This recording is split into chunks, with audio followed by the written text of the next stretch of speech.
Last year, an independent journalist named Paul Rowan Bryan wrote a short article entitled Muslims in American Politics. It was published in First Things, a leading Christian thought journal. A link to that article is in the show notes.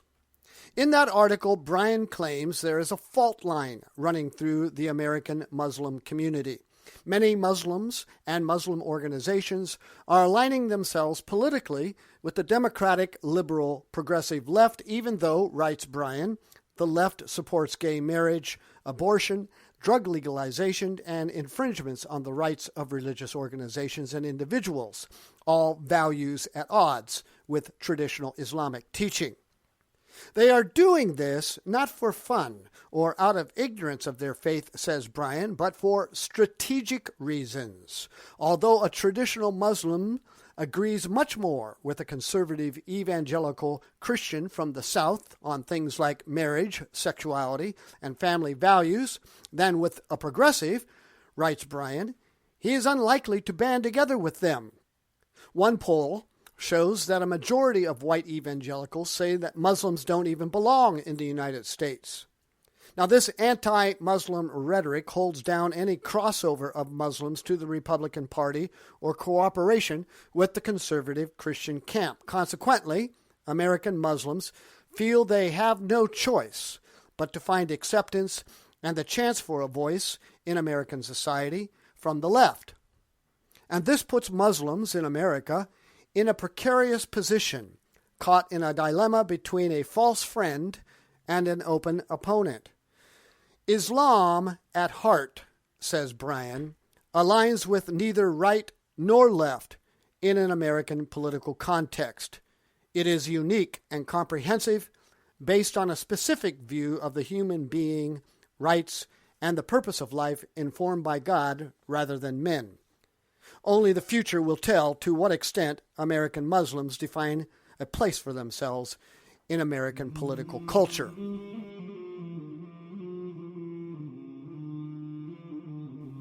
Now, as you can see, I've been thinking about that article for a year because I've also been thinking about a young man I know who was a former student of mine. While he was in my class, it eventually became clear to me that he was a devout Muslim, and I think it became clear to him that I was a devout Christian. And we got on very well, and after he moved on to a prestigious research university, we've kept in touch with each other by email. I really wanted to contact him to see if he would talk to me about Bryan's article, but I wasn't really sure if he'd be willing to do that. Well, anyway, the long and the short of it is I sent him the article a couple of weeks ago, and I pitched him about being on my show. A few days went by, and then he wrote back. In part, here's what he wrote. Dear Mr. Z, I should tell you that some of my students call me Mr. Z sometimes.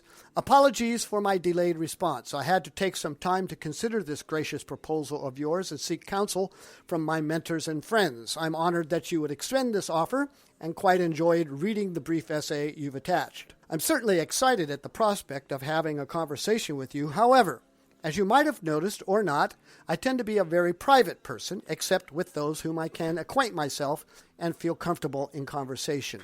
I do not maintain any public presence, and you'll find no public profile of mine with my full name.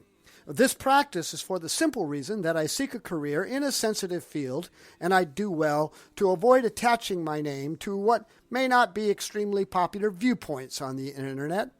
The contemporary cancel culture of unearthing unflattering commentary and opinions from people to discredit them has only reinforced this practice of mine. And then he asks, would you be averse to the idea of speaking to me on the podcast while I maintain some level of anonymity? No problem.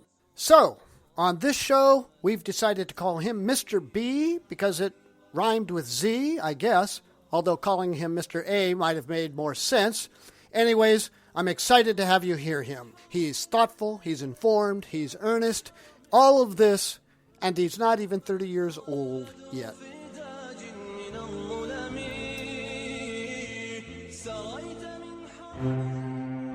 You're listening to a small good thing. You're listening to a small small good thing. Good thing. Small good thing with stevezelt. with stevezelt.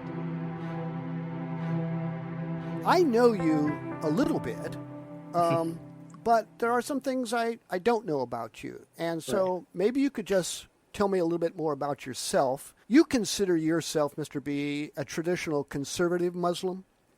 Absolutely. And just for practical purposes, what might that mean? So here's a list I've looked at. So are you, and I'm not trying to out you or anything like that, are you the kind of Muslim that prays once a day? Yeah, that would be the case. Yeah, I pray multiple times a day, actually, 5 times a day, in fact. Okay, very good. I was going to actually ask about that because the most devout Muslims, or the ones who are serious, pray 5 times a day, and I presume too that you fast during Ramadan. Exactly. You attend religious services once a week. Yep, on Fridays. Okay, and also too, and I don't mean to be presumptuous or idly curious here.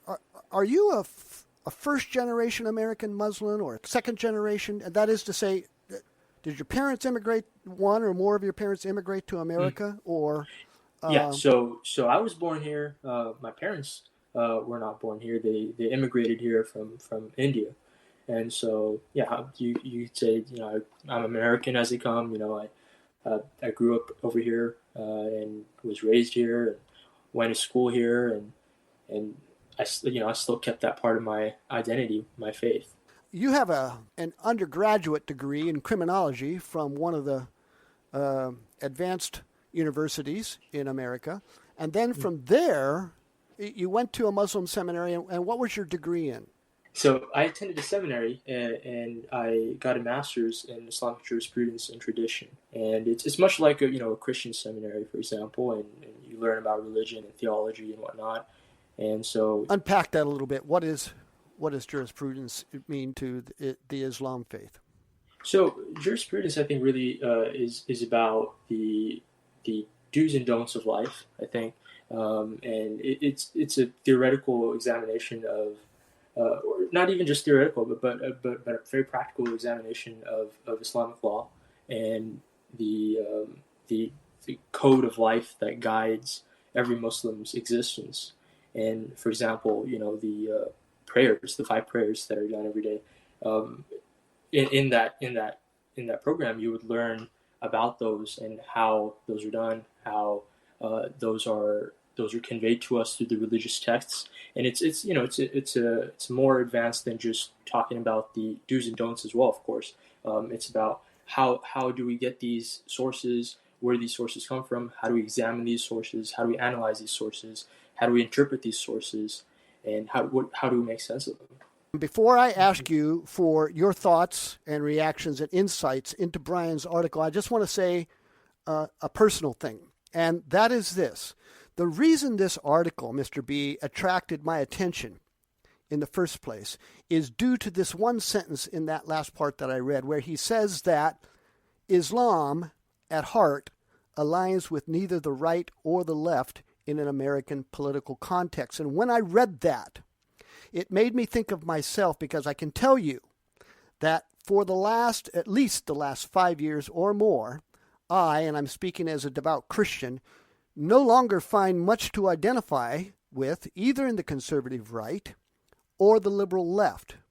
So just for the record, and now you got the goods on me, in the infamous presidential election, I could not in good conscience as a Christian, this is just me, I'm speaking only for myself, vote for Donald Trump, and neither could I vote for Hillary Clinton, and for exactly the same reason. Their moral values and mine were too far apart to make a deal, as Mr. Trump might like to say. I get that you can never get a candidate that you're going to agree with point to point, but both Trump and Clinton were too extreme, at least for me. All right. What was your reaction to his article when you first read this? What speaks to me really is the reality of it. A lot of times you read articles that aren't necessarily as well informed as you might hope about something, especially as out in the shadows as the Muslim community in America. Not a lot of non-Muslims know this much about it. And so it was very interesting to see how he captured really, really accurately, I think, the struggles that Muslims face in the American political context in terms of defining themselves and defining a place for themselves. I think he's from what I got from it, it seems that he's speaking to the political schism that's grown amongst Muslims in the American context, where you find one side is far more willing than the other to ally with really what appears to be the only ally they might have in the American context, which is the progressive left. And as Brian notes, that might not be the most comfortable alliance. And that's really my reaction to it. I think it's very accurate, very comprehensive piece, really. This article speaks of the number of American Muslims that are, quote, liberal progressive, who hold opinions favorable to feminism, sexuality, so-called gay marriage, abortion rights, radical individualism, etc. And when I heard that, that was a surprise to me, because in my imagination, I tend to think of Muslims being very culturally traditional in their views of sex and marriage and gender. But this article seems to say that's breaking out. Do you see that in your own experience? Obviously, you can't speak for all Muslims, but in your own communities and looking around, do you see more Muslims moving, even apart from just strategically aligning with the left, more beginning to become liberal, have liberal ideologies themselves? Yeah, and as you mentioned, obviously I can't speak to every Muslim, but my personal experience has been that there's a remarkable, the alliance that Brian speaks of is not at all false. There's a large group of Muslims that are very willing to enthusiastically ally with the left, because that's where they find their support, and that's also, as you alluded to, those are the ideologies that they've come to hold now, because as a result of growing up in a society that places a premium on a very hedonistic worldview. What's to say that for example, just to get into the thick of it, the issue of abortion rights for a Muslim who grew up in a society where there was a premium placed on God's word and on religion and theology, they might allow that to inform their view on abortion. But for someone who grew up in a very secular society that teaches one to divorce religion from the public sphere, they might wonder, why should we allow theology to inform our view on this issue? And it really becomes a matter of not just a politically expedient alliance with the left, but more a intrinsically, sincerely held belief and ideology. And so I think there's a sizable. I might even go far to say that it's a majority amongst Muslims who are politically active, at least. Really, is a majority that would ally with the left and Democrats. And you find this, for example, countless events. For example, in my local mosque, you have voting drives, and it's no surprise to anyone that the voting drives are very heavily Democrat geared and often sponsored by the local Democrat campaigns and the Democrat chairs. And you might have Democrat candidates visiting. You would never find a Republican candidate visiting or an independent candidate visiting. At least I have never found one. It's for the most part Democrats that would visit, and that speaks to, I think, the intensity to which Muslim community has allied with the left.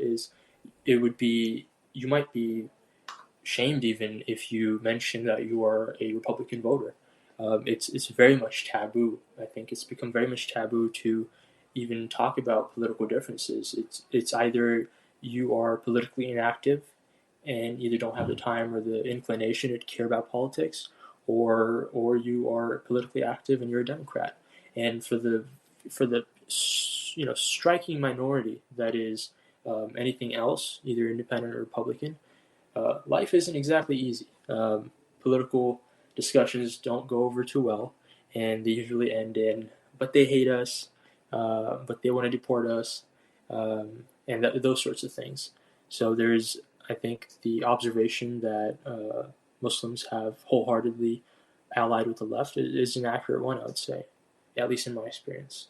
That's all new to me. And if I understand you correctly, you feel more the conservative, traditional Muslim like yourself is in the minority right now in American Islam? I would say, honestly, it's hard to say because for a lot of people, it's religion that really calls me to say that about myself. It's the importance that I place on religion, and it's really difficult to judge other people's religious investment without actually getting to know them, right? There's not a very easy way of just looking at a person and saying they place a similar amount of importance to religion as I do, because they might dress a little different than I do. They might speak differently than I do. They might have different company than I do, but they might have the same level of investment that I do in religion. So I think there are, sincere, traditional, conservative Muslims who might still be allied with the left for politically expedient reasons, and it's hard to say. I think that I would be someone from the minority. Um, if anything, maybe a minority, maybe a majority. I think there's a lot of factors, especially if you talk about generations, for example, right? Different generations have different proportions of traditional conservatives to the opposite. So you might find in an older generation of American Muslims, you have a greater proportion of more devout conservative Muslims. And as Brian mentions, that's a general trend in American society, that the younger generation is less inclined to religion in general. And that does mirror to the Muslim community, I think. So if we're speaking about my generation, perhaps you could say that a traditional conservative Muslim like me would be in the minority. I think you mentioned to me in a previous email that some of what Brian says in his article and some of his observations were things that you guys were talking about in the seminaries. Is that right? Yeah, so he talks about the growing divide, and whether he questions, really. He doesn't seem to have an answer either, and neither do I, to just get ahead of it. But the question that what will happen with the American Muslim community, because you see this divide with a portion of the community being willing to ally with the left, and a portion of the community that's more reticent to do that. And so that question, we've talked about that question, is where do we see the future of the Muslim community? And it's really a mystery as much to us as it is to him, as he says. And it's really, time will tell, to be honest with you, I think. And, you have some ideas about it. If you ask me personally, I think it might take it might take to, what happened with the Jewish community's experience with respect to the fracture along lines of piety, with the different denominations that grew from American Judaism. You might find something very similar in a couple decades in the American Muslim experience, with different denominations that hold their faith to different standards, and thus that informs the political alliances that they make, the positions that they take in society, and the positions that they hold. You wrote to me something here that I wasn't quite sure what you were getting at, and it refers to this business of your Muslims community worrying about possible fractures in the level of piety and devotion. And then what you wrote was, somewhat alarmingly, arguably, there are predictive suggestions found in the Islamic corpus to forebode such fracturing. What were you referring to? So, as you might know, the scripture in Islam is bifurcated in the sense that you have prophetic teachings from the Prophet Muhammad, and you have Quranic scripture, which is the revealed word of God. And so I was speaking to traditions found in the corpus of texts that concerns the prophetic guidance, and specifically certain narrations attributed to him that speak to how they really are a prophecy, that the Muslim community will definitely and indeed will follow the path that the Jewish and the Christian community has taken. And when I look around myself at the direction that the Jewish community has taken in the United States, for example, as we mentioned, with the denominations and the factions, it becomes quite an interesting exercise in interpreting these texts that we have and these narrations that we have. And this isn't to say that this is conclusive, because as you know, as my whole degree was about, this would all be a speculative analysis of the text. But I think it certainly is one that merits some discussion. For example, you have traditions attributed to the prophet saying that you'll follow the ways of those who came before you, referring to the Christians and the Jews. It's handspan by handspan, and to the extent that if you entered the hole of a lizard, if they entered a hole of a lizard, you will enter too, and it's a metaphor to say that if they enter a trap, you will too. And so I think that trap might be this trap of secularism. That's a possibility. I don't know if it is, but I think it might be. And the prophets asked in that tradition, the prophet Muhammad is asked, do you mean the Jews and the Christians? And he said, who else would I mean? So that's the reference I was getting at there. That brings me to this other little bit, and maybe you can help educate me here.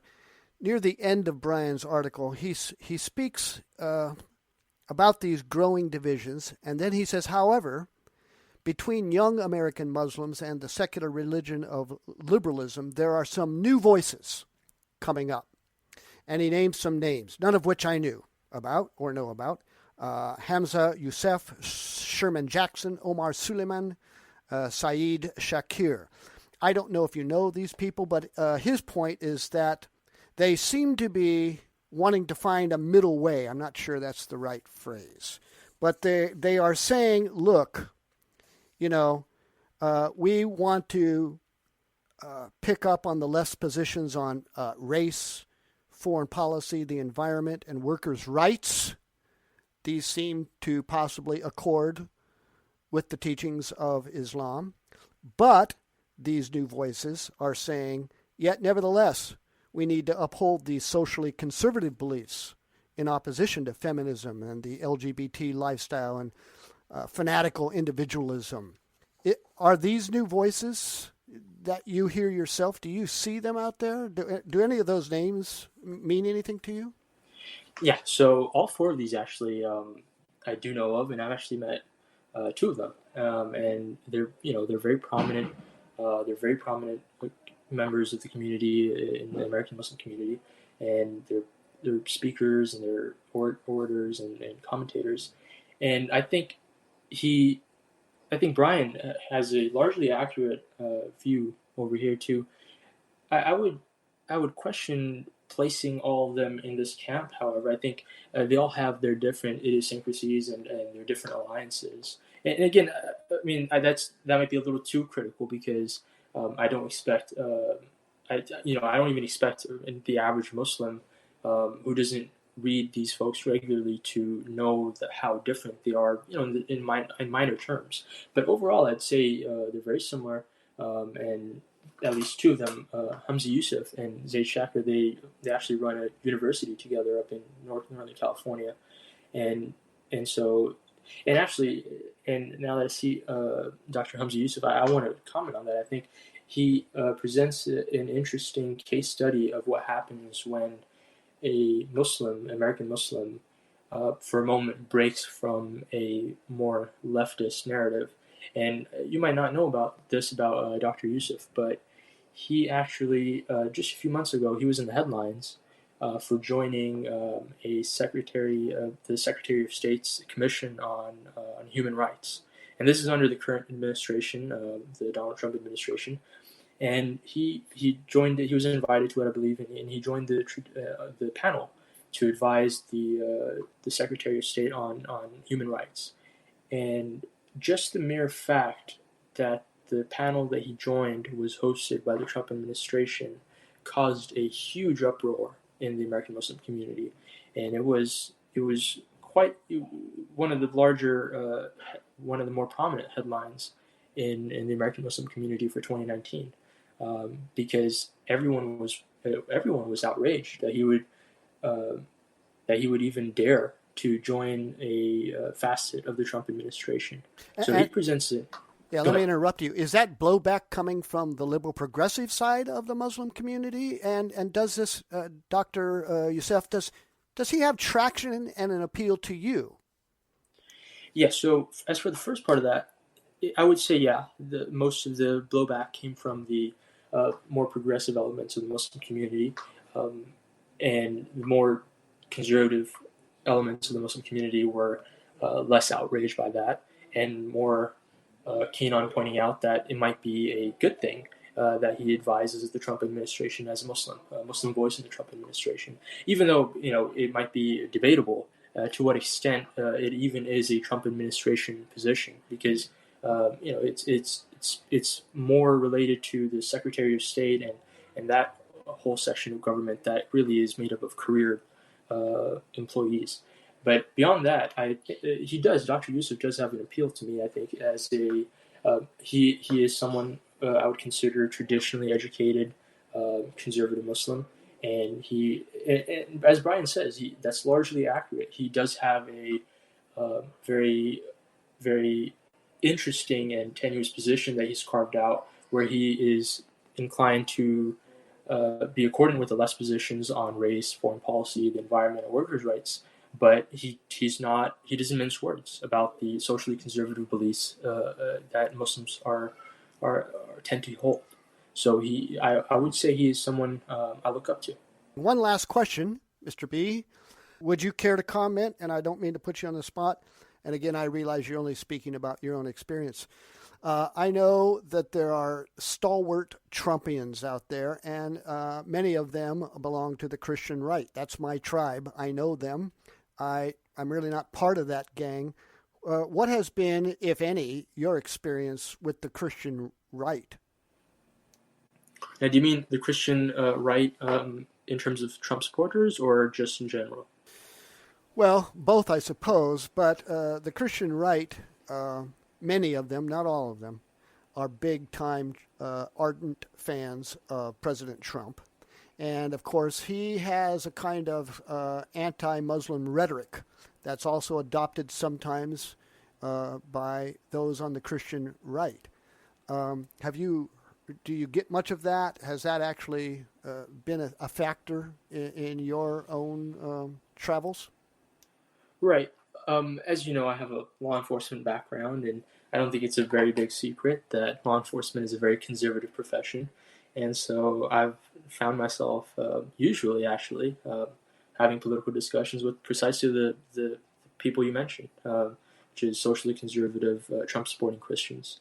And I've had excellent conversations with many in that camp, and um, it's been a very interesting and enlightening experience talking to many of them. And I don't think I've ever felt any animosity. Obviously there's certainly something to be said for the anti-Muslim sentiments that President Trump might peddle, but I I struggle to think of a single time when I've talked to someone, um, whoever they supported in the presidential election, and that I felt any sort of animosity from them. So I think it's at least in my experience, it's been very difficult to find someone who actually lets that you know have any effect on how they treat others, which is a positive sign, I think, which really is promising, in my opinion, because it tells me that if American Muslims were just a little bit more adventurous, as were Christian Trump supporters more adventurous, there could really be a potential for some sort of dialogue. And at least I found that to be the case in my personal experiences.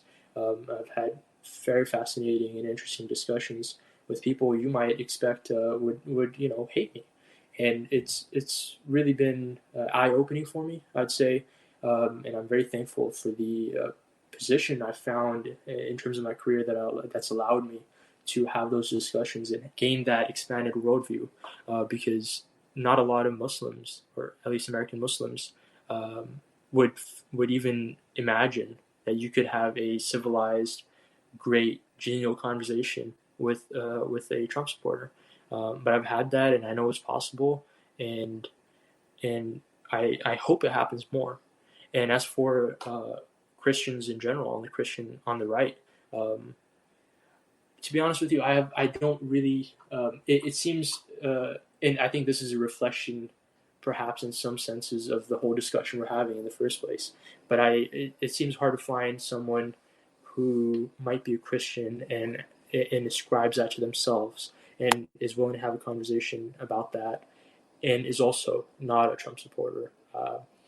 That isn't to say that those aren't out there, and I'm talking to one right now. But it just seems that, at least in my personal experience, that's been very rare. Mr. B, I wish you the very best. Maybe Thank we you. can get together again and talk further on these subjects. I'd love to.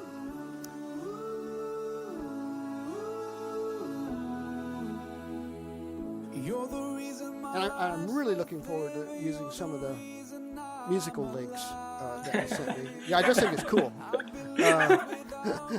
Why are you laughing? I want to see the result. I'm equally interested to see the result of that.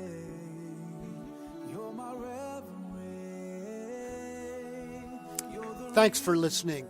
I hope you've heard some small good thing. If you'd like to hear other episodes and see what else is available, you can go to asmallgoodthing.org.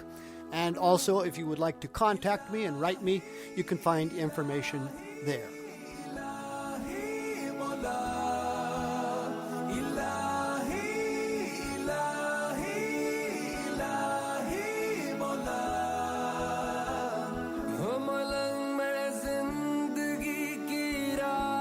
चल चला